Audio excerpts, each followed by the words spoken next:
35. And a year ago, my world shattered in a single breath. Daniel, my husband, my anchor, gone at 36, his heart stopping in our kitchen on a Tuesday night that smells forever of burned toast and despair. He'd been laughing with Noah, our 6-year-old, flipping pancakes in our little house on Maple Street.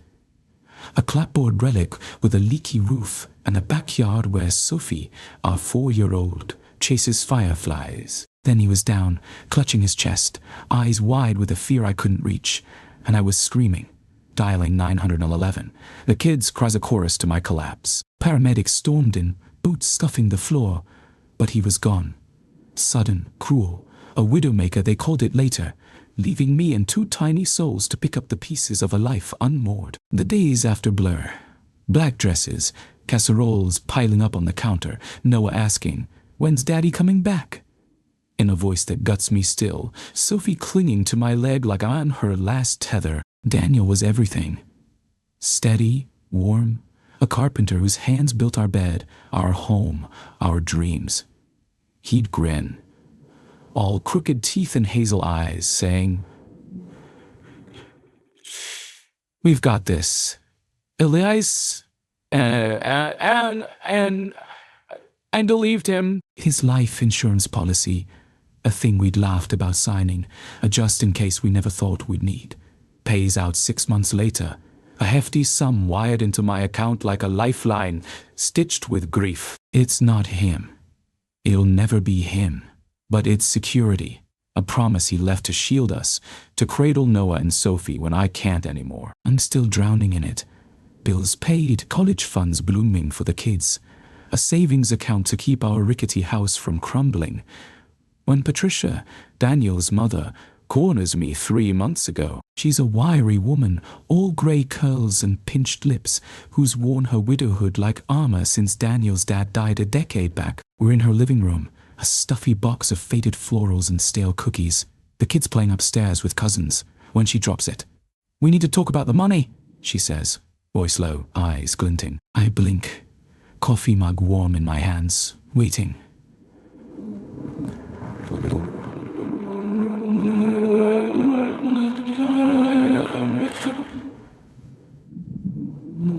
Mom and Dad are struggling. Harold and Margaret, Daniel's grandparents on his mom's side, are shadows in our story, ghosts I've barely met. Struggling? I echo.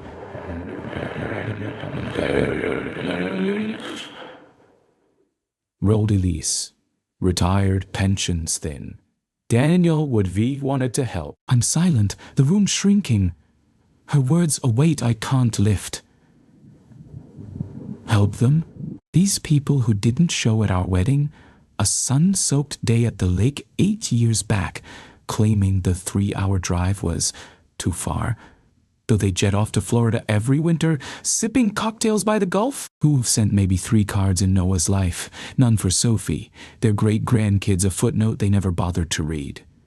They weren't close to us, I say, voice trembling but firm. They didn't care about Daniel's family. Mine, the kids. That money's for us, his kids' future. Patricia's eyes narrow, a flash of something hard.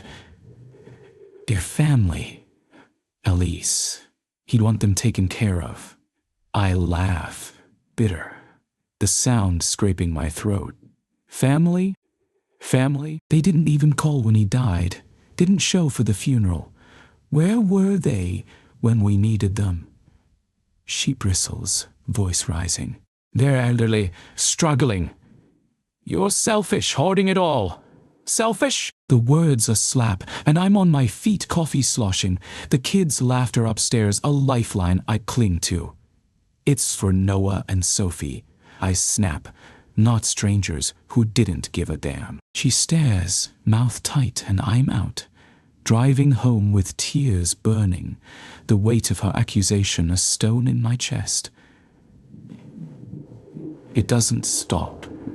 Patricia's relentless, calls at night, her voice a blade through the phone.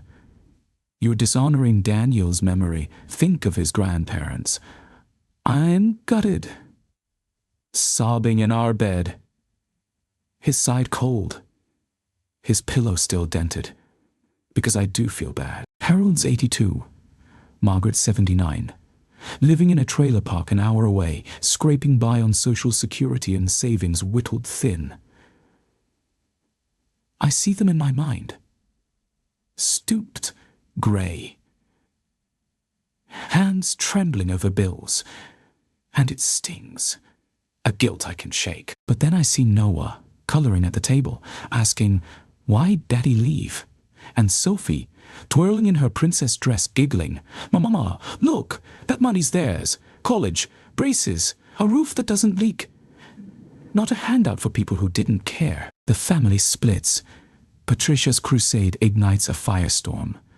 My sister-in-law, Tara, texts first, blunt, "You're cold, Elise.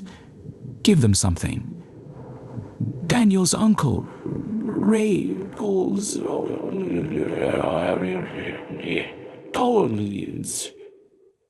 struggling. "Daniel would be ashamed." But my mom, June, storms over, her wiry frame vibrating with rage. "They're vultures," she snarls, slamming a mug on my counter. "That's your kid's future. Don't you dare."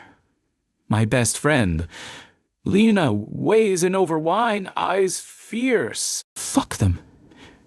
They didn't care about Daniel alive. Why now? I'm torn. Voices clashing, guilt and fury a tangle I can't unravel. Patricia escalates. Christmas looms, and she's rallying the clan, sobbing to Daniel's cousins, his aunts, that I'm stealing from the elderly, punishing family. Noah's birthday hits. 6. A backyard party with balloons and a cake I bake lopsided. And Tara shows up, cornering me by the grill. "Give them a cut," she hisses, "or Patricia'll turn us all against you." But the calls flood. Ray's wife, "You're heartless, a cousin. It's just money. Help them." And I'm drowning, the kids' laughter a distant echo to my rage. The climax erupts at Easter, Patricia's house, a packed affair of ham and tension, the air thick with judgment. I go, Noah and Sophie in tow, a shield against the storm I know's brewing. She's there, all tears and trembling hands, Harold and Margaret beside her. Frail, silent, eyes darting. "Elise, she starts, voice loud, 'You breaking us? Give them something.'" The room stills. I'm shaking Sophie's hand in mine, and it spills out, "You didn't care." I yell, voice raw. "They skipped our wedding, ignored my kids. Daniel's dead. And now you want his money? It's for them." I point at Noah and Sophie, tears streaming. Patricia's on her feet, sobbing, "You're cruel. They're dying." Harold mutters, "We're fine." But Margaret's crying, "We loved him." And it's chaos. Ray shouting, "She's selfish." Tara sneering, "Let it go." June roaring, "She's right.